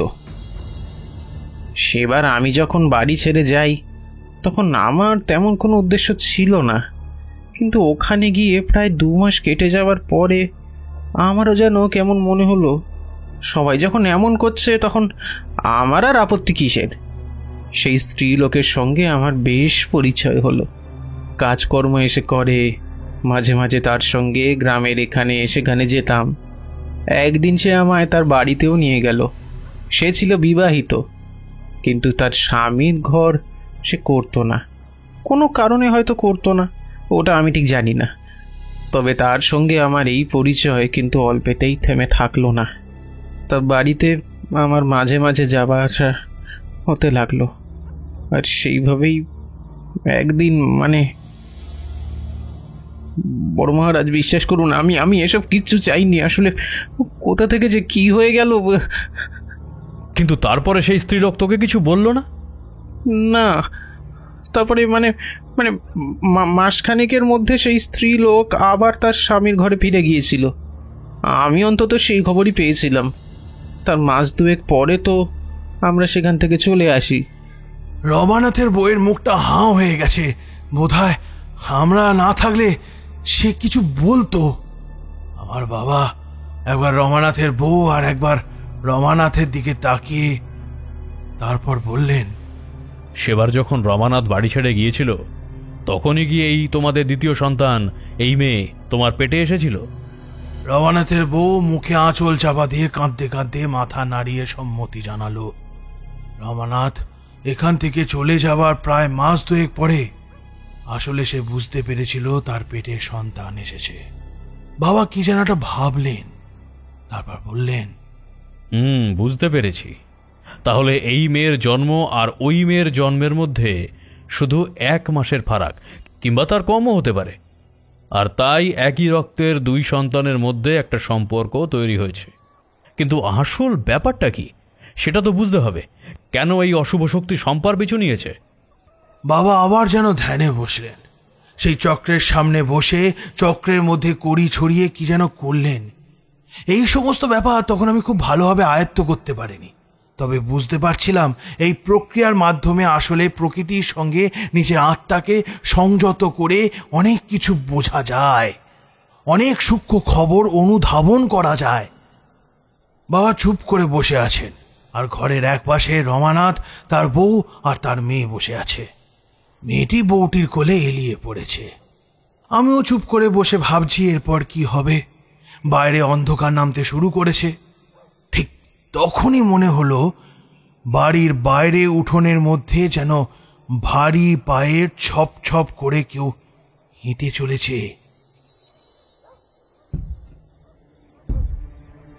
নিজের জায়গা থেকে উঠে বাইরে বেরিয়ে দেখতে যাব, বাবা চোখ খুলে আমায় বারণ করলেন। তারপর রমানাথের দিকে তাকিয়ে গম্ভীর গলায় বললেন, খুব ভালোভাবে বুঝতে না পারলেও আমার মনে হচ্ছে ওই অশুভ শক্তি আসলে শুধু তোর মেয়ের জন্য নয়। এই সুন্দরপুর গ্রামে তুই তোর যে মেয়েকে রেখে এসেছিস সেই মেয়েটির সঙ্গে যুক্ত হয়ে কোনো কারণে এখানে এসেছে। অন্তত সেটাই তো আমার মনে হলো।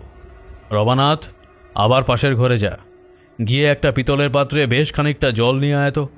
আর হ্যাঁ, তার সঙ্গে মাটির 3টে প্রদীপ জ্বালিয়ে নিয়ে আসবি। ঘরে প্রদীপ আছে তো? রমানাথ বেরিয়ে গেল। আমি একটু ইতস্তত করছিলাম বাইরে দেখার জন্য, কিন্তু দরজা খুলতে বাইরে কিছু দেখা গেল না। মাটির পাত্রে তাড়াতাড়ি জল এসে পড়তে আবার সবকিছু আগের মতো হয়ে গেল। বাবা সেই জলের মাঝে নিজের ডান হাতে 2টো আঙুল ডুবিয়ে রাখলেন। পিতলের পাত্রে জলের পাশে 3টে প্রদীপ জ্বলছিল। ভিড় করে বাবা গোপন মন্ত্র উচ্চারণ করতে লাগলেন। একসময় বাবা এগিয়ে গেলেন ওই ঘুমিয়ে থাকা মেয়েটার দিকে। তারপর ছোট ধারালো ছুরি বার করে মেয়েটির আঙুলের এক পাশে সামান্য একটু কাটলেন। সেখান থেকে বেরিয়ে আসা 1 ফোঁটা রক্ত নিয়ে গিয়ে সেই পেতলের পাত্রে জলের মধ্যে দিলেন। মেয়েটা একবার নড়ে উঠেছিল, কিন্তু রমানাথের বউ তাকে সামলে নিল। আবার চোখ বন্ধ করে বাবা কিছুক্ষণ বসে রইলেন। আর তারপরই হঠাৎ করে মনে হলো বাবার গোটা শরীর যেন থরথর করে কাঁপছে। বাবার কপালে বিন্দু বিন্দু ঘাম দেখা দিল। বুঝতে পারলাম প্রচন্ড মনের জোর প্রয়োগ করেছে বাবা। বাবার ঠোঁট বিড়বিড় করে নড়তে লাগলো। আমি কি করবো তখন বুঝতে পারছিলাম না। রমানাথও কেমন যেন অবাক হয়ে গেল। বাড়ির বাইরে সেই ধপধপ শব্দটা, আর তার সঙ্গে একটা চাপা শব্দ শোনা যাচ্ছে। এক সময় বাবা চোখ খুলে আমার দিকে তাকালেন, আর 2 চোখ লাল হয়ে গেছে। বাবার কপালের শিরাগুলো ফুলে উঠেছে। পেতলের পাত্র থেকে হাত বার করে পিছনে সরে গিয়ে বাবা একবার টলে গেলেন, যেন বললেন, অম্বিকা, আমি যা দেখেছি তা বড়ই ভয়ানক। এই রামানাথের আরেকটি মেয়ে যে অশুভ বই পড়ে ফেলেছে, সে কোনোভাবে শয়তানের কোনো এক রূপকে জাগিয়ে তুলেছিল। শয়তানের রূপ? কিন্তু এত কম বয়সে সে শয়তানের রূপকে জাগিয়ে তুলল কি করে? না, এখন সেসব বলা যাবে না, তবে অনেক কিছুই আমি বুঝতে পেরেছি। যে কোনোভাবেই হোক, কোনো একটা বই তার হাতে গিয়ে পড়েছিল, এবং সেইটা থেকেই কোনোভাবে সে শয়তানকে জাগিয়ে তুলেছিল। শয়তানকে জাগিয়ে তোলা কিন্তু এত সহজ নয়। শয়তানের ক্ষমতার বিভিন্ন অংশ নানা রূপে ছড়িয়ে থাকে বিভিন্ন স্থানে। তার মধ্যে কোনো একটা রূপকে সে জাগিয়ে তুলেছিল, কিন্তু তার কাছে নিজেকে উৎসর্গ করার আগেই তার মৃত্যু হয়। আমি যেন চমকে উঠলাম। বিদ্যুতের চমকের মতো মাথায় ব্যাপারটা চলে এলো। কি কারণে সেই অশুভ শক্তি, শয়তানের একটা অংশ, এই শম্পাকে নিয়ে যেতে চাইছে বুঝতে পারলাম। আমি বললাম, রমানাথের ওই মেয়েটিকে নিয়ে যেতে না পেরে তারই রক্তের ওই মেয়েটিকে শয়তান নিয়ে যেতে চাইছে নিজের কাছে, যাতে তার কার্য সম্পন্ন হয়। কিন্তু শয়তান এর খোঁজ পেল কি করে? হ্যাঁ, শয়তানের অসাধ্য কিছুই নেই। পৃথিবীতে ঈশ্বরের ক্ষমতার মতো শয়তানের ক্ষমতাও প্রবল, কিন্তু শয়তানের ক্ষমতাকে আবদ্ধ করে রাখা যায় বিভিন্নভাবে। তেমনি বিভিন্নভাবে সেই ক্ষমতাকে আবার পুনরুত্থাপনও করা যায়। রমানাথ, সত্যি করে বল, সত্যি করে বল, আর কি কি তুই লুকিয়ে যাচ্ছিস আমার থেকে? সত্যি করে বল। রমানাথ ততক্ষণে ভয়ে একসার হয়ে গেছে। তার মেয়েটা তার বউয়ের কোলেই মাঝে মাঝে যেন থরথর করে কেঁপে উঠছিল। রমানাথ হুড়মুড় করে এগিয়ে এসে বাবার পায়ের কাছে পড়তে গেল। বাবা তাকে সামলে নিতে এসে বলল, এখন মনে পড়েছে বড় মহারাজ, এখন মনে পড়েছে। সেইবার নদীপথে আমরা এক জায়গায় থেমেছিলাম।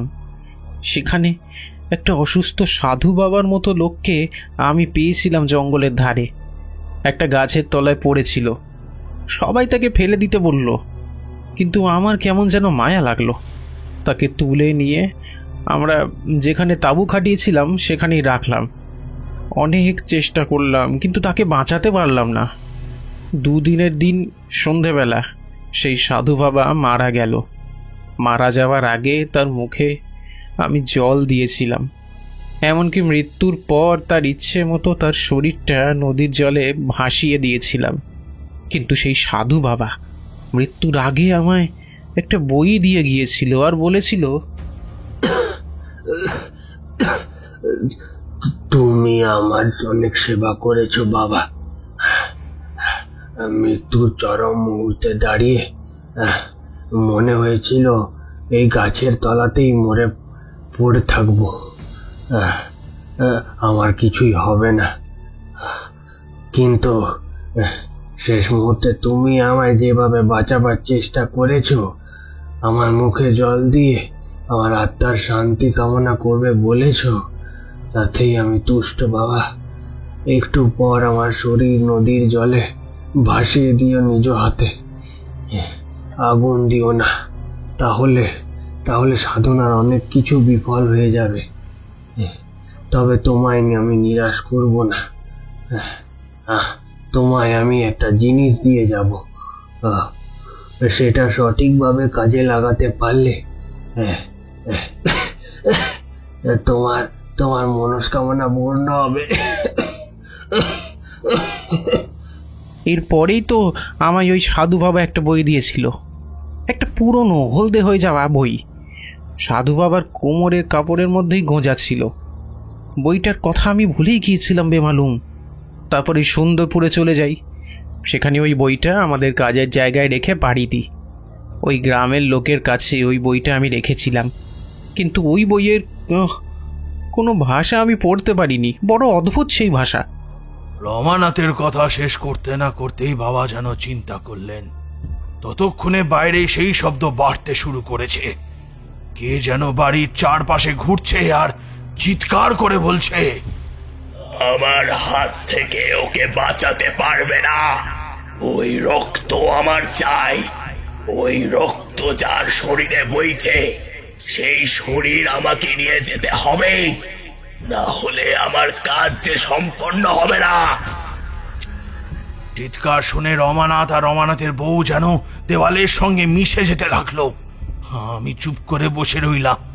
বাবা যতক্ষণ কিছু না বলছে ততক্ষণ কিচ্ছু করাটা ঠিক হবে না। বাবা আবার সেই জলের মধ্যে আঙুল দিয়ে কিছুক্ষণ বসে রইলেন, তারপর বললেন, এতবার যখন এই বইটার মাধ্যমে ওই শয়তানের অংশকে জাগানো হয়েছে, তাহলে ওই বইয়ের মাধ্যমেই শয়তানকে এখান থেকে বিদায় করা যাবে। তাছাড়া তো আর কোনো উপায় নেই। একবার যদি সেই বইটা হাতের কাছে পাওয়া যেত।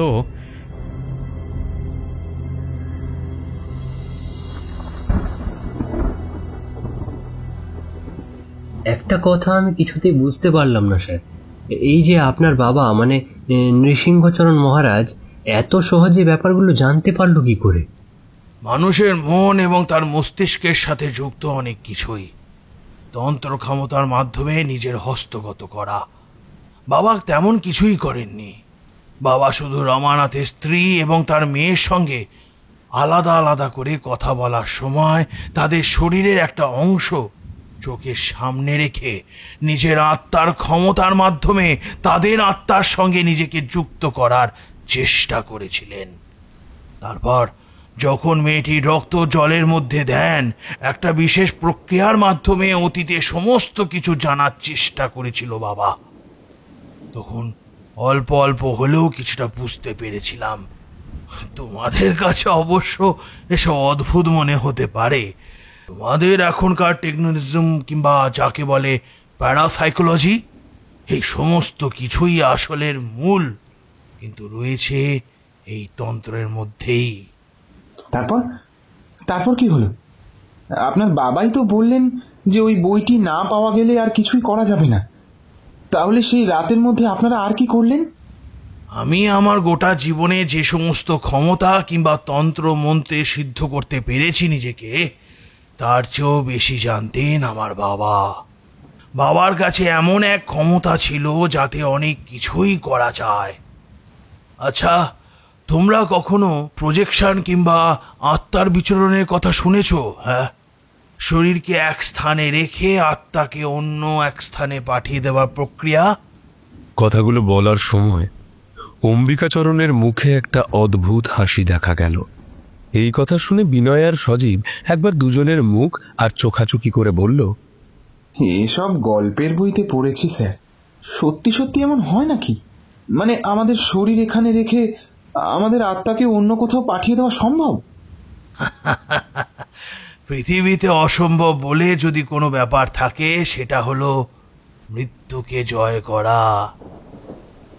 মৃত্যু আসবেই, এ পথে না হলে ও পথে আসবেই। প্রত্যক্ষভাবে কিংবা পরোক্ষভাবে মৃত্যু আমাদের শরীরকে স্পর্শ করবেই। কিন্তু প্রত্যেকটা জিনিসই সম্ভব। হ্যাঁ, তার জন্য সঠিক সময় কিংবা সঠিক পদ্ধতির প্রয়োজন হয়।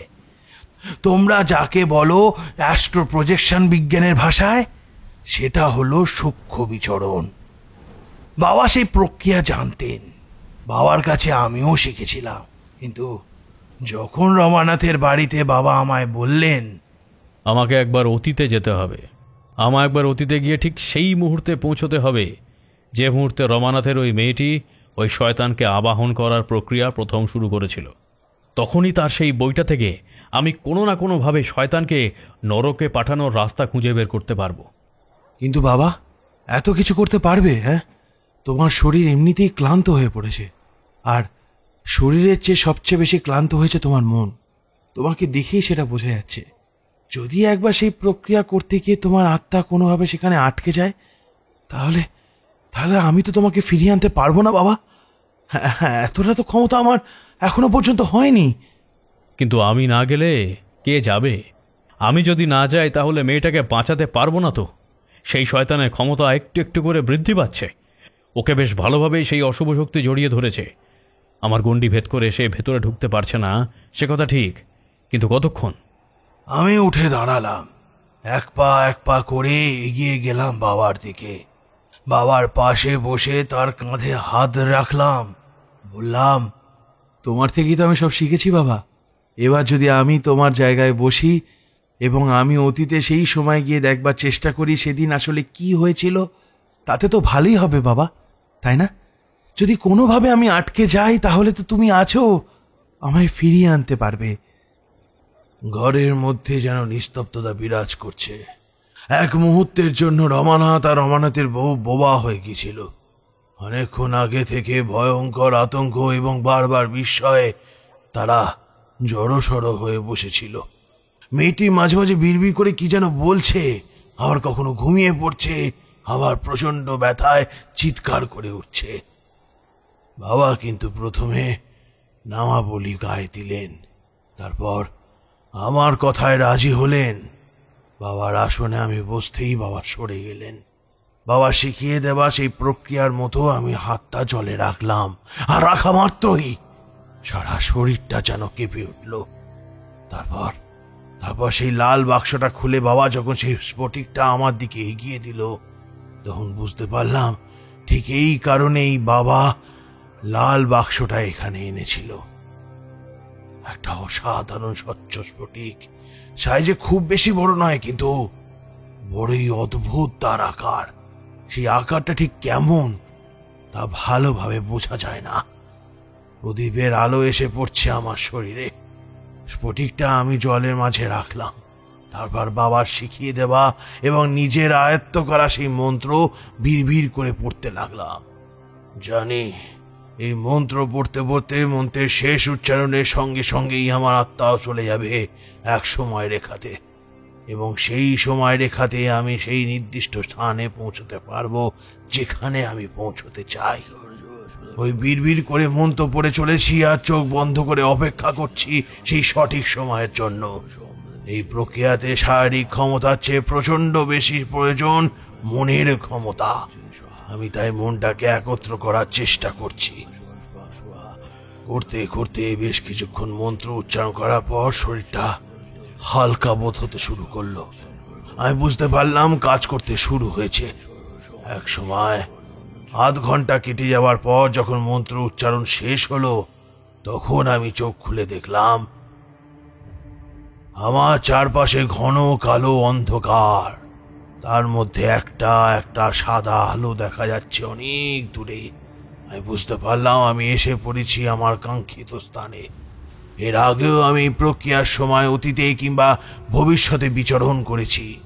সেই সাদা আলোটাকে দেখে সেই দিকেই এগোতে লাগলাম। আমি এই স্থানে হাঁটার প্রয়োজন হয় না, আমি আলোটার দিকে এগিয়ে যাব ভাবতেই ঝট করে চলে এলাম সেখানে। দেখতে পেলাম আমি এসে দাঁড়িয়েছি একটা ঘরের সামনে। মাটির দেওয়ালের ওপর একটা টালি চাপানো ঘর। আমি দাঁড়িয়ে আছি একটা ঘরের বিছানার উপর। শুয়ে থাকা এক মহিলা, তার গোটা শরীর কেমন যেন ময়লাটে। পরনে ছিন্ন শাড়ি, গায়ের উপর চাপা দেওয়ার কাঁথাটাও যেন ছিন্ন ভিন্ন হয়ে গেছে। তারপর এসে ঘরে ঢুকলো একটা মেয়ে। মেয়েটিকে দেখেই আমি চমকে উঠলাম। রমানাথের মেয়েটির মুখের সঙ্গে সেই মেয়েটির মুখের যেন বিস্তর মিল। আসলে এই কি সেই রমানাথের মেয়ে যে মেয়েটির কথা বারবার বাবা বলছিল? মেয়েটি আস্তে আস্তে বলতে লাগলো, মা, তোমার শরীর ঠিক হয়ে যাবে, তুমি একদম চিন্তা করো না। কিচ্ছু ঠিক হবে না রে, কিছুই ঠিক হবে না। যে ভুল আমি করেছি তার শাস্তি তো আমাকে পেতেই হবে। তবে আবার একটা দুঃখ থাকবে, তোর বাবা তো আর নেই। আমি মরে গেলে তোকে কে দেখবে বলতো? মেয়েটা আস্তে আস্তে এগিয়ে গেল বিছানার দিকে। তারপর বেশ কিছুক্ষণ পর মেয়েটা আস্তে আস্তে ঢুকলো পাশের ঘরে। আর ঠিক তখনই লক্ষ্য করলাম যাওয়ার আগেই ঘরের টেবিলে একটা পাশ থেকে সে কি যেন হাতে করে নিয়ে গেল। একটা বই, একটা পুরনো হলদেটে হয়ে যাওয়া বই। আমি দেখেই চমকে উঠলাম, সঙ্গে সঙ্গে হাওয়ায় ভর করে এগিয়ে গেলাম পাশের ঘরে। কতক্ষণে পাশের ঘরের ভেতরে কেমন যেন অন্ধকার হয়ে গেছে। মেয়েটা ঘরের ভেতরে একটা মোমবাতি জ্বালিয়েছে। সেই মোমবাতির আলোয় দেখলাম ওই মেয়েটা ডান হাতে ধরে আছে একটা আয়না, এবং সেই আয়নাটার সামনের দিকে তাকিয়ে কি যেন দেখতে পাচ্ছে সে। আমি তাকিয়ে দেখি মেয়েটার হাতে একটা হলদেটে হয়ে আসা পাতার বই, তার মলারটা কালো রঙের। সঙ্গে সঙ্গে এগিয়ে গেলাম তার দিকে। অনেক চেষ্টা করেও পড়তে পারলাম না সেই লেখাগুলো। দেখে অনেকটা চীনা ভাষার মতোই মনে হলো, কিন্তু কেমন যেন এলোমেলো সেই শব্দ। অনেকক্ষণ চেষ্টা করেও কিছু পাঠোদ্ধার করতে পারলাম না। এক সময় মনে হলো ভাষাটা সংস্কৃত, কিন্তু সংস্কৃত হলেও তো ভাষাটা কেমন অদ্ভুত বলে মনে হতে লাগলো। অনেকক্ষণ ধরে চেষ্টা করলাম সেই ভাষাটা বোঝার, কিছুতেই বুঝে উঠতে পারছি না। এমন সময় মনে হলো ঘরের ভেতরে আর একটা কিসের যেন আবির্ভাব ঘটেছে। একটু একটু বুঝতে পারলাম মেয়েটা বইয়ের দিকে নয়, আয়নার দিকে তাকিয়ে বিড়বিড় করে কি যেন বলছে। আর তার মুখ থেকে যে কথাগুলো বেরিয়ে আসছে সে কথাগুলো একটা মন্ত্র। আমি তাড়াতাড়ি ঘর থেকে বেরিয়ে এলাম।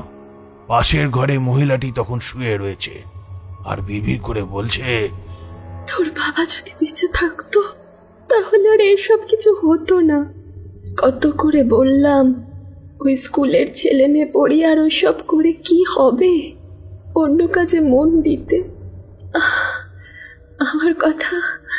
আমার কথা তো শুনলো না। সারাদিন বই পত্র আর পুঁথি নিয়েই পড়ে থাকতো। চলে গেল, আমাদের জন্য একটু কিছু রেখে যেতে পারলো না। কিছুই রেখে গেল না রে, কিছুই রেখে গেল না, কিছুই রেখে গেল না। ওই মহিলা বিড়বিড় করে আরো কিছু বলতে লাগলো। আমি ঘর থেকে বাইরের দিকে বেরোতে যাব, ঠিক এমন সময় দেখি ঘরের দরজার সামনে দাঁড়িয়ে রয়েছে একটা কালো ছায়া মূর্তি। তার উজ্জ্বল দুটো লাল চোখ আমার দিকে তাকিয়ে দেখছে। সামনের থেকে এমন ভাবে সে দাঁড়িয়ে আছে, এ পাশের ঘর থেকে বেরিয়ে ও পাশের ঘরে ঢুকতে গেলে আমায় তার লাশের ওপর দিয়ে যেতে হবে। কিন্তু না, আমি ভুল ভেবেছিলাম। সে আমার দিকে তাকিয়ে নেই, সে তাকিয়ে রয়েছে বিছানায় শুয়ে থাকা স্ত্রীলোকের দিকে। সে স্ত্রীলোকটির দিকে এগিয়ে গেল আস্তে আস্তে। তারপর তার গায়ের ওপর হাত রেখে কি যেন করতে গেল। আমি এই সুযোগে তাকে পাশ কাটিয়ে আবার পাশে ঘরে গিয়ে ঢুকলাম। ততক্ষণে একটা ব্যাপার আমি বুঝতে পেরেছি। ওই আয়না বাচ্চা মেয়েটার হাতে ধরে রেখেছিল কেন সেটা আমি বুঝতে পেরেছি। ওই বইয়ের ভাষাটা কোনো চীনা ভাষা নয়, ওটা সংস্কৃত। ওই বাচ্চারা কোনোভাবে সংস্কৃত ভাষা অল্প বয়সের মধ্যেই আয়ত্ত করে ফেলেছে, এবং এই ভাষাটা এমন ভাবে লেখা যেটা আয়নাতে ফেললে তারপর বোঝা যাবে। পাশের ঘরে গিয়ে দেখি মেয়েটা তখনও বইটা পড়ছে। বইয়ের পাতা উল্টাতে উল্টাতে বইয়ের শেষ প্রান্তের দিকে চলে এসেছে, আর আমি এই মুহূর্তটার জন্যই অপেক্ষা করছিলাম। পাশের ঘর থেকে ওই স্ত্রীলোকটির কাশির শব্দ হতেই মেয়েটা বইটা এক পাশে রেখে চলে গেল পাশের ঘরে। আমি সঙ্গে সঙ্গে বইটা খুলে তাড়াতাড়ি করে বইয়ের শেষ দিকে কয়েকটা পাতা দেখতে লাগলাম। দেখা প্রায় শেষ হয়ে এসেছে। এমন সময় হঠাৎ করে আমার মাথার মধ্যে শুনতে পেলাম কেউ বলছে, অম্বিকা, অম্বিকা, তাড়াতাড়ি ফিরে এসো, তাড়াতাড়ি ফিরে এসো। অম্বিকা, তোমার বিপদ হতে চলেছে। অম্বিকা। মাথার মধ্যে কথাটা শোনার সঙ্গে সঙ্গে বই থেকে মুখটা তুলে পিছনে ঘুরে দেখি সেই বিভৎস মূর্তিটা দরজার কাছে এসে দাঁড়িয়েছে। সে এখন আর আগের মতো নেই, তার চেহারা যেন আরো বেশি হিংস্র হয়ে উঠেছে। কালো কুচকুচে তার শরীর, লাল চোখ, মুখে এক অদ্ভুত হাসি। মাথার উপর সিংহের মতো কিছু একটা রয়েছে, মাথার পিছনে লম্বা একটা লেজ। বুঝতে পারলাম সাক্ষাৎ শয়তান না হলেও এ এক শয়তানেরই অংশ। আমি এমন ভাবে এগোতে গেলাম যেন আমি তাকে দেখিনি। হতে পারে সে আমায় দেখেনি, কিন্তু না, সে আমায় দেখতে পেয়েছে। আমি বাইরের দিকে একবার যাওয়ার চেষ্টা করতে সে এসে বলল, তুই কি ভেবেছিস তুই এখান থেকে ফিরতে পারবি? একবার যখন এখানে এসে গেছিস, তোকে কিভাবে বাঁচাই আমি দেখব।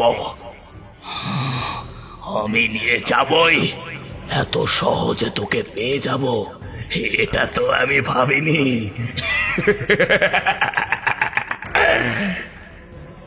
চমকে উঠলাম।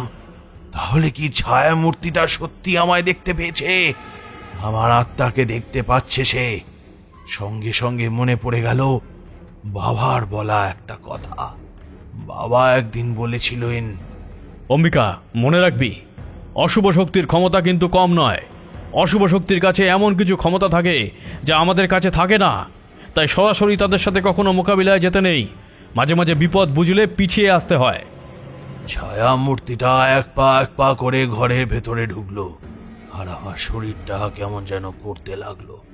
বুঝতে পারছিলাম আমার শরীরের সঙ্গে আমার আত্মার সংযোগ কোনো কারণে আস্তে আস্তে কমে আসছে। এবার বুঝতে পারলাম তার কারণটা। ঘরের ভেতরে সমস্ত কিছু যেন আস্তে আস্তে বদলে যাচ্ছে। একটা কালো ধোঁয়া আমার চারপাশে ঘুরে বেড়াচ্ছে, আমাকে জড়িয়ে ধরার চেষ্টা করছে বারবার। আমি এই দেখে পিছন দিকে ছুটতে লাগলাম। সেই বিভৎস কালো ধোঁয়াটাও আমার পিছু পিছু যেন ছুটতে লাগলো। কোথায় চলে গেল সেই ঘর? কোথায় সবকিছু? আমি দেখতে পেলাম একটা কালো অন্ধকার পথ ধরে আমি ছুটে চলেছি, আর আমার থেকে বেশ খানিকটা দূরে একটা সাদা আলো দেখা যাচ্ছে। আমার মাথার মধ্যে বারবার শুনতে পাচ্ছি বাবার গলা, অম্বিকা, ফিরে আয়, আমি আর আটকে রাখতে পারছি না, তাড়াতাড়ি ফিরে আয়। এখান থেকে তুই আর ফিরতে পারবি না, আর তোর দেহে তুই প্রবেশ করতে পারবি না। আজ এইখানেই সব শেষ হয়ে যাবে।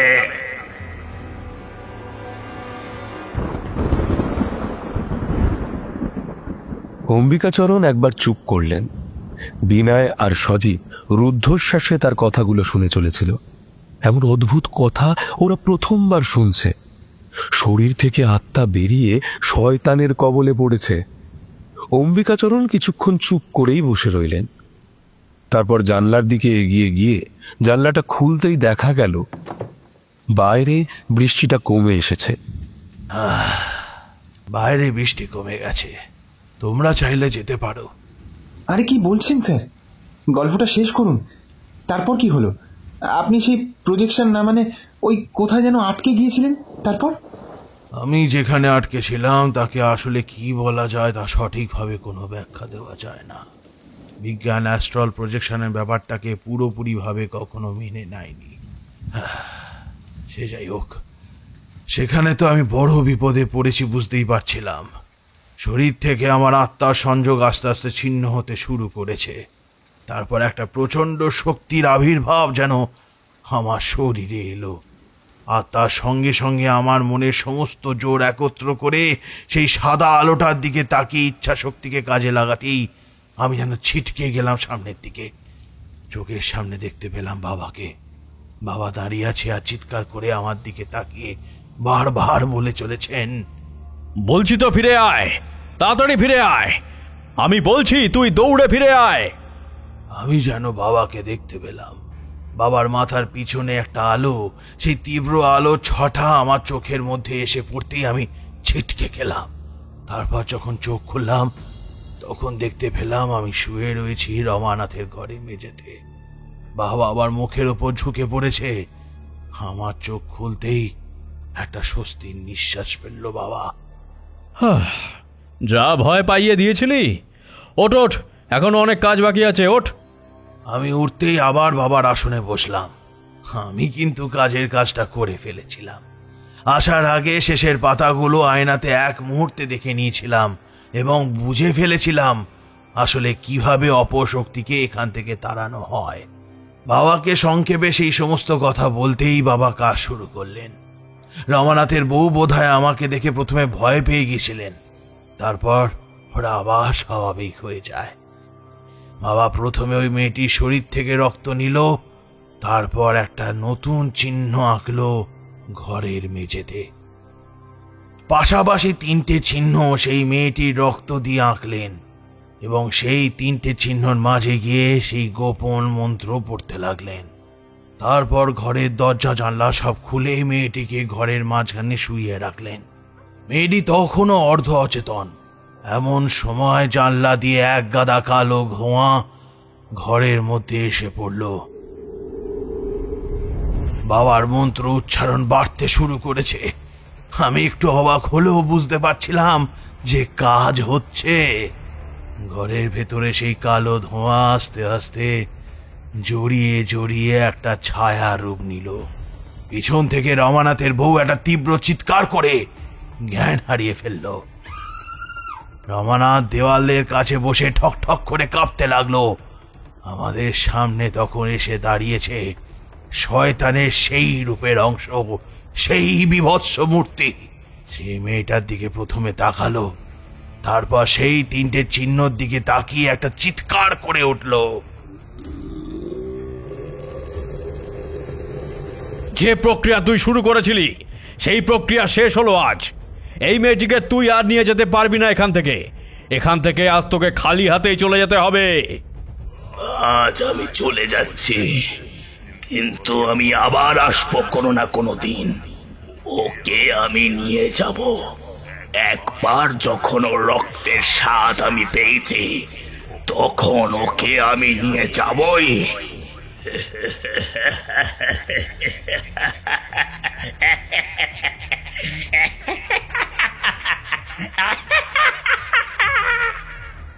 কথাটা বলে সেই বীভৎস কালো মূর্তিটার মুখ থেকে একটা বেরিয়ে এলো কালো লম্বা জিভ, আর সেই 3টে চিহ্নের মাঝে দেওয়া লালচে রক্ত সে সেই জিভ দিয়ে চেটে নিল।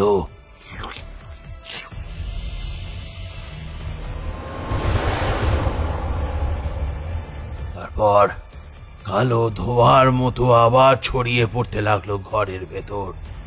আস্তে আস্তে সেটা মিলিয়ে গেল।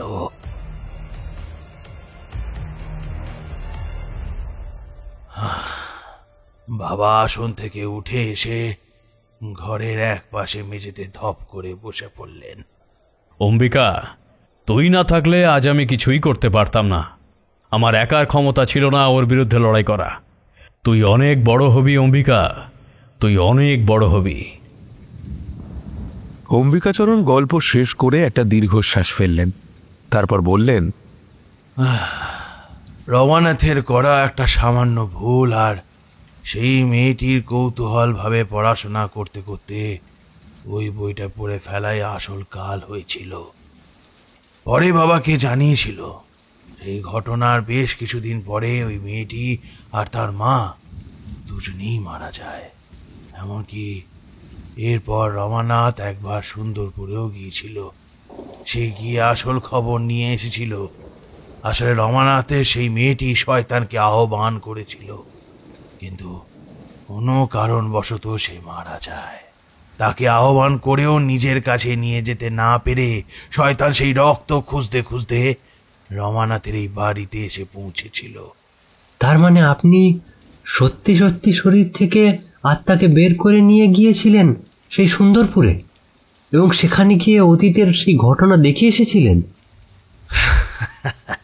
তোমরা বিশ্বাস নাই করতে পারো, কিন্তু এমন অনেক কিছুই আছে যা সাধারণ মানুষ এত সহজে বিশ্বাস করতে পারে না। সজীব, তবে আমি সব বিশ্বাসকেই বিশ্বাস করি। তন্ত্র হলো পৃথিবীর সব থেকে বড় শক্তি, আর চেয়ে বড় শক্তি আর কিচ্ছু হতে পারে না। বাইরে বৃষ্টিটা আবার ঝিরঝির করে নামতে শুরু করেছিল। এবার ওরা আর দেরি করল না, ওরা বেরিয়ে পড়ল বাইরের দিকে। অম্বিকাচরণ ঘরের দরজা জানলা সব কিছু বন্ধ করে ঘরের বিছানায় এসে বসলেন। গল্প বলতে বলতে পুরনো কথা তার বারবার মনে পড়ে যাচ্ছিল। পাশের ঘরে একটা লোহার ট্রাঙ্কের মধ্যে অম্বিকাচরণের বাবা মায়ের ছবি ছিল। অম্বিকাচরণ সেটা খুলে একবার দেখলেন, তারপর যেন একটা কারণেই মনে মনে হেসে উঠলেন, কারণ ছবিটা রাখতে গিয়ে লোহার ট্রাঙ্কের ভেতরে তার চোখ পড়েছে সেই লাল রঙের বাক্সটা, যেই বাক্সের ভেতরে রয়েছে বাবার সেই সাদা স্ফটিকটা, যার মাধ্যমে এক বিশেষ প্রক্রিয়ার দ্বারা এক বিশেষ মন্ত্রের বলে বিচরণ করা যায়। বৃষ্টিটা ওখানে আবার ঝমঝম করে নামল, আর তার সঙ্গে একবার বিদ্যুৎ চমকে উঠল।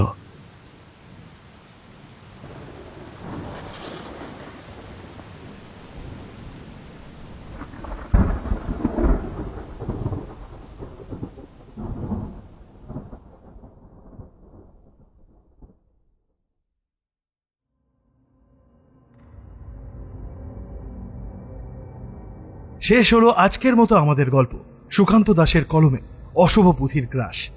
আজকে গল্প পাঠে সৌভিক, অন্যান্য চরিত্রে সৌমিক, রুভিনা, অস্মিতা, বিপুল, বুবাই, পার্থ, মহুয়া, ইশিকা, নীল আর আমি ঋদ্ধি।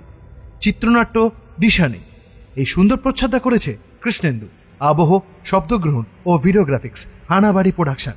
পরিবেশনা ও পরিচালনায় টিম হানাবাড়ি। তো বন্ধুরা, কেমন লাগলো আমাদের গল্প জানাও তোমাদের মতামত আমাদের কমেন্ট বক্সে। আর আমরা দেখছি অনেকজন আমাদের গল্প শুনছে কিন্তু সাবস্ক্রাইব করছে না। তাদেরকে বলি, আমাদের চ্যানেলটা যদি ভালো লেগে থাকে আর আমাদের গল্পগুলোও যদি ভালো লেগে থাকে তাহলে কিন্তু আমাদের চ্যানেলটা সাবস্ক্রাইব করে যেতেই হবে, কারণ আপনাদের একটি সাবস্ক্রাইব আমাদের কাজ করার শক্তিকে আরও এগিয়ে নিয়ে যেতে সাহায্য করে। আজকের গল্পটা যদি ভালো লেগে থাকে তাহলে বন্ধু লাইক এবং শেয়ার করতে কিন্তু ভুলো না। আর শেয়ার করে দিও তোমাদের আত্মীয় স্বজন এবং বন্ধু বান্ধবের কাছে।